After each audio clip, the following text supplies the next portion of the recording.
Terima kasih pemirsa dan kembali menyaksikan Kominfo Newsroom.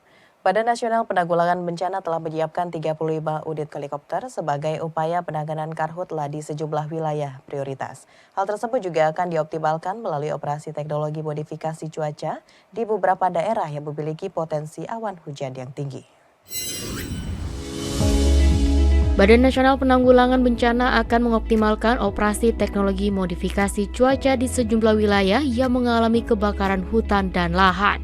Kepala Pusat Data Informasi dan Komunikasi Kebencanaan BNPB Abdul Muhari mengatakan, dari hasil evaluasi BMKG ditemukan potensi awan-awan hujan yang bisa dioptimalkan untuk dilakukan operasi TMC. Menurutnya, wilayah yang ada di atas garis khatulistiwa memiliki potensi awan hujan yang tinggi, seperti halnya Sumatera Selatan, Kalimantan Selatan, dan Kalimantan Tengah yang menjadi atensi BNPB untuk melakukan operasi modifikasi cuaca pada awal bulan Oktober.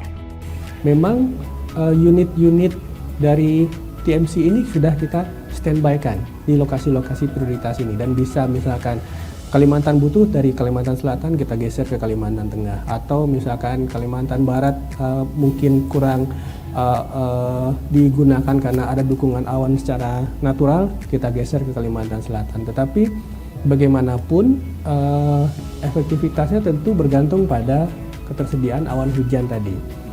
Tetapi kita menerima informasi dari BMKG bahwa untuk 1 minggu ke depan ada beberapa lokasi dan waktu yang memungkinkan kita untuk melakukan teknologi modifikasi cuaca.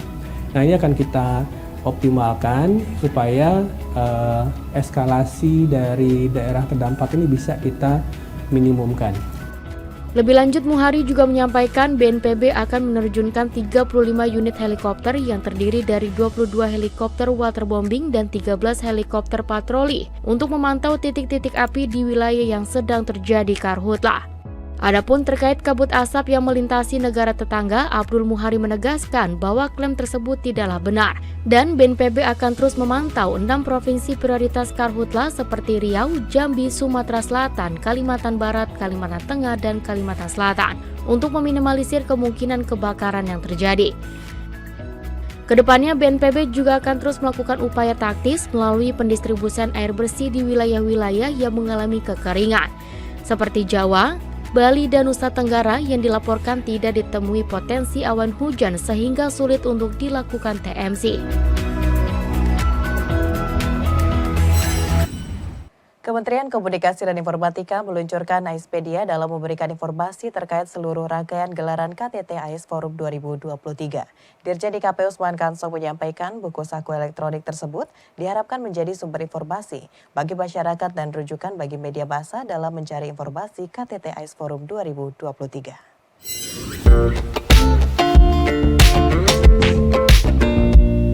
Kementerian Komunikasi dan Informatika meluncurkan buku saku elektronik dalam memberikan informasi dan konten dari gelaran KTT AIS Forum 2023. Direktur Jenderal Informasi dan Komunikasi Publik Kemkominfo Usman Kansong mengatakan bahwa buku elektronik yang dinamakan AISpedia dapat diakses pada tautan https://s.id/aispedia yang merupakan lanjutan dari tanggung jawab Kominfo sebagai komunikasi publik pemerintah. Sebelumnya, Kemkominfo juga telah meluncurkan G20pedia dan ASEANpedia dalam rangka keketuaan Indonesia dalam Forum G20 tahun 2022 dan ASEAN pada tahun 2023. Dalam KTT AIS Forum 2023 kali ini, Indonesia sebagai inisiator untuk membahas isu-isu kelautan global bersama negara pulau dan kepulauan. Lebih lanjut, Usman mengatakan bahwa diluncurkannya AISpedia untuk menjaga tradisi Kemkominfo dalam menghadirkan informasi, data, dan konten-konten lainnya secara lengkap, cepat, kredibel, dan terkini, yang disajikan mencakup 2 bahasa yaitu Inggris dan Indonesia.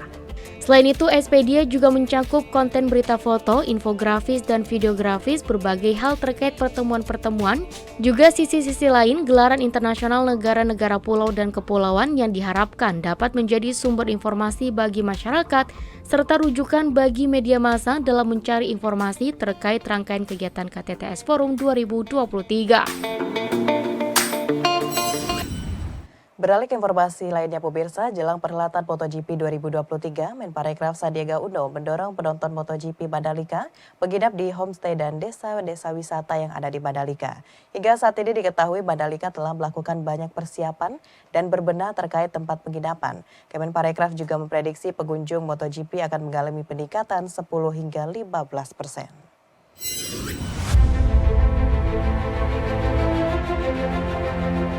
Menteri Pariwisata dan Ekonomi Kreatif Sandiaga Uno menyebutkan tingkat pemesanan hotel di Mandalika mengalami peningkatan jelang perhelatan MotoGP Indonesia di sirkuit Mandalika pada 13 hingga 15 Oktober 2023 mendatang. Menparekraf menyebutkan pemerintah mendorong penonton MotoGP Mandalika untuk tinggal di homestay dan desa-desa wisata.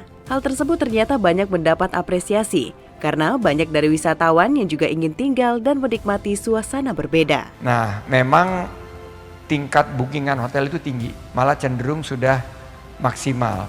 Kita ingin mendorong kembali tawaran yang unik kepada para wisatawan, yaitu tinggal di homestay dan di desa-desa wisata. Kebetulan ada banyak homestay yang telah dibangun oleh pemerintah di sekitar Mandalika. Ini yang akan kita gunakan dan untuk tingkatkan. Jadi kalau ditanya apa yang kurang, menurut saya dalam 1 tahun ini kita tidak bergerak cepat, cukup cepat untuk menambah jumlah hotel yang berbintang. Tapi yang kita bergerak cepat adalah penyediaan fasilitas akomodasi yang berbentuk homestay. Menparekraf juga optimis akomodasi penginapan di Mandalika dapat mencukupi permintaan wisatawan dan diperkirakan pengunjung dari MotoGP akan naik 10 hingga 15% mengingat Indonesia telah melewati masa pandemi COVID-19. Selain itu, untuk meningkatkan ekonomi masyarakat di Mandalika dan promosi wisata, Kemenparekraf akan meningkatkan agenda kunjungan wisata ke destinasi super prioritas. PT Kereta Cepat Indonesia Cina menghadirkan WUS Experience Program untuk masyarakat agar dapat menggunakan kereta cepat Jakarta-Bandung secara gratis mulai 3 Oktober 2023. Promo ini ditindaklanjuti arahan Presiden Joko Widodo serta Menteri Koordinator Bidang Kemaritiman dan Investasi Luhut Binsar Panjaitan pada saat peresmian kereta cepat WUS di Stasiun Halim.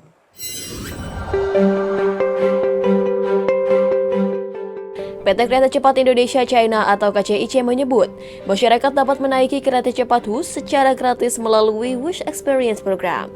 Pemesanan tahap pertama dapat dilakukan pada 2 Oktober 2023 untuk keberangkatan mulai hari ini 3 hingga 7 Oktober 2023 dan selanjutnya akan dibuka secara bertahap. Direktur Utama KCIC Dwiyana Slametriyadi dalam keterangannya mengatakan, WUS Experience Program dihadirkan untuk memberikan pengalaman yang berbeda bagi penumpang kereta cepat.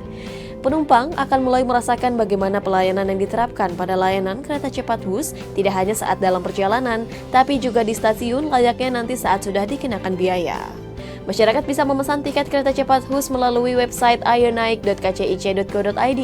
Setiap pemesan hanya dapat melakukan registrasi untuk 2 penumpang dalam setiap transaksi. Peserta menunjukkan bukti registrasi email yang berisikan kode booking dan ID card untuk dapat melakukan penukaran tiket di loket counter stasiun pemberangkatan. Kemudian nama penumpang yang sudah didaftarkan sesuai ID card pada saat registrasi tidak dapat diganti pada saat penukaran tiket di loket. Penumpang tiba di stasiun maksimal 60 menit sebelum jadwal keberangkatan kereta api yang telah dipilih. Mulai tanggal 3 Oktober juga, KCIC turut menginformasikan bahwa masyarakat sudah bisa naik dan turun di stasiun kereta Padalarang dan dapat melanjutkan perjalanan ke stasiun Bandung dengan kereta api feeder dengan jadwal keberangkatan dan kedatangan kereta api feeder yang telah disesuaikan dengan jadwal keberangkatan dan kedatangan kereta cepat WUS. Pemirsa, usai jeda kami akan mengajak Anda dialog mengenai BMKG mitigasi dampak El Nino sesaat lagi.